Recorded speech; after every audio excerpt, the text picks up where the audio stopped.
lang, ano lang kayo, intensive para makapagpahinga. Okay, thank you very much.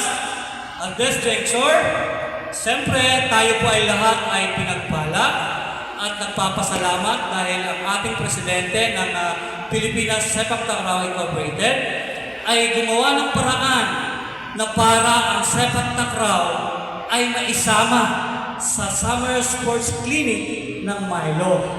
Alam niyo ba, napakaswerte po ninyo na kayo ang kauna-unahang participant ng Sepak Takraw Sports Clinic na pinamumunuan ng Milo at sa kayong association. So ngayon, sa pagkakataon ito, bigyan po natin ng masigabong palakpakan ang ating presidente ng Pilipinas Sepak Takraw Incorporated, ang ating energetic na presidente, walang iba kundi si Ma'am Karen Claire Tanchaco Caballero para sa kanyang minsan.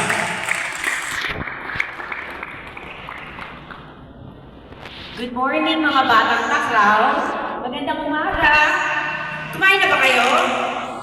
Opo, thank you. Ako po si Karen. Good morning sa mga parent at sa mga coaches na sinamahan ng ating mga atleta this morning. Maraming salamat sa inyo, sa suporta ninyo at pagmamahal ninyo sa inyong mga anak at atleta.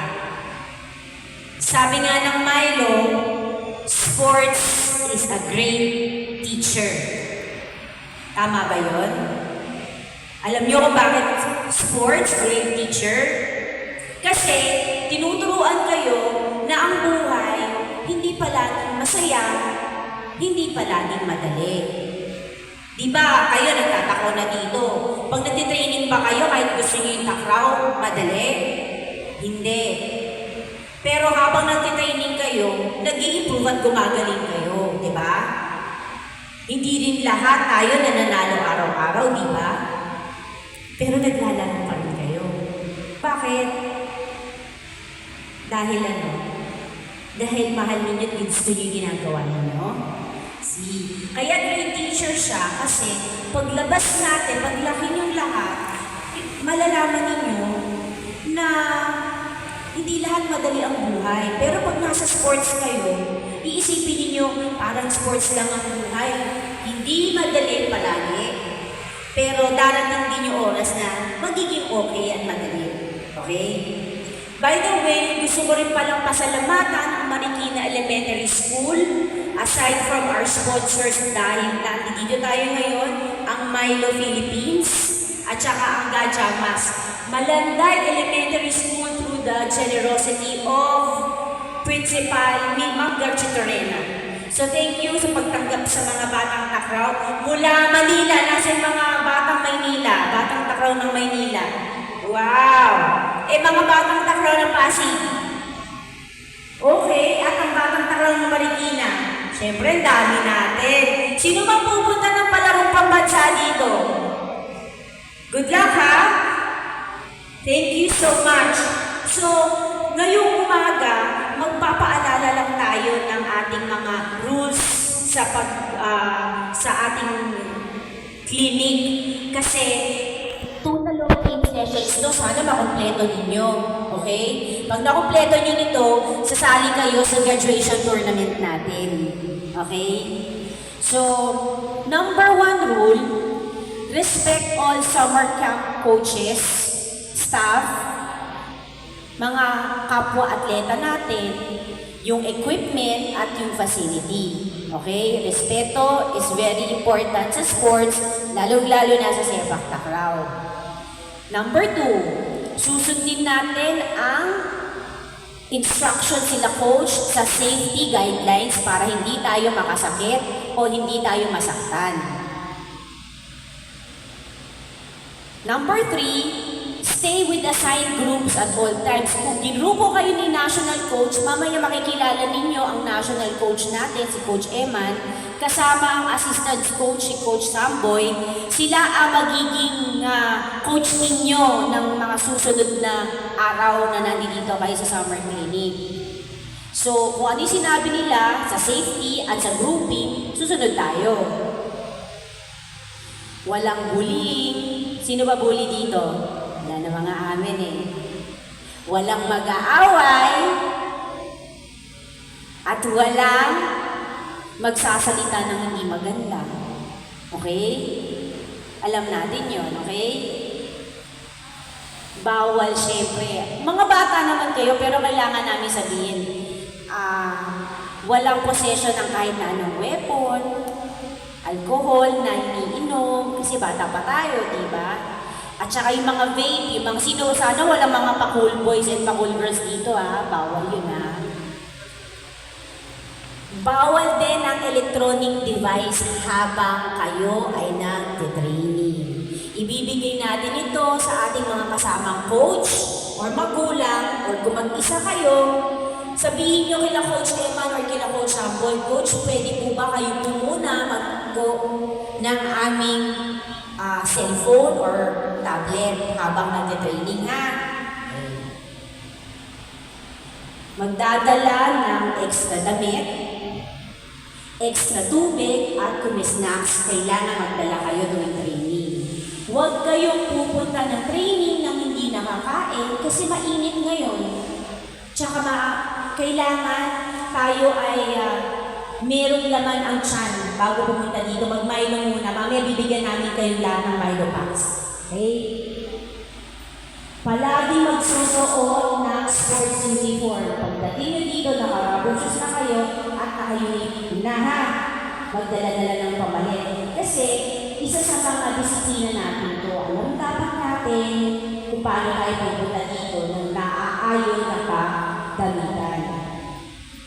Kung mayroong injury na dapa, na upo, hindi nakita ni Coach, kailangan magmalasakit tayo sa isa't isa at i-report natin ni Coach para ma-report natin sa nurse or sa ospital kung may injury na ganap. Okay? May tanong pa tayo? Okay. So, ang Milo Summer Clinic ng Taclaw, alam niyo bang first time ito? So, ang swerte ninyo. Kasi, yung mga kabatang Taclaw ninyo sa Visayas at Mindanao, baka sa isang taon pa lang sila magkakaroon nito. So, kayo yung first batch na batang Taclaw, Milo Summer Camp 2025. Dapat maging proud kayo. Okay? So, with that, I would like to have the official ceremonial turnover of the Milo packs and bola. First time, magbibigay din tayo ng bola. Thank you to our sponsor, Dajamas. Kasi, pag uwi ninyo, kailangan nagpa-practice pa rin. Actually, sa graduation, meron isang special, Sino ang gusto magkaroon ng national team jersey dito? Ang dami naman. Ang dami-dami naman. Mamimigay ako ng national team jersey. Pero, nakalagay Pilipinas. Kung ano yung sinusunod, sino pa ay si Kuya Jenson? Sino pa? Si Kuya Sausaw? Sino pa? Si Coach Emma, ay din daw pala. So, yung suot nila, magbibigay kami, pero hindi sa lahat. Ano ang kapalit? Kailangan yung ball control at least pinakamaraming ball control sa graduation natin.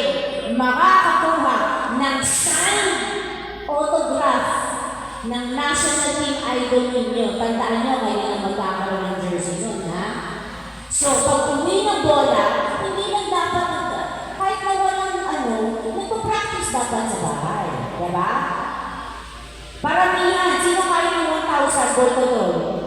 Pwede ko rin natin 2,000. Okay? So, with that, gusto ko na may nakatanong pa ba tayo? Wala naman. Kilala niyo naman ako.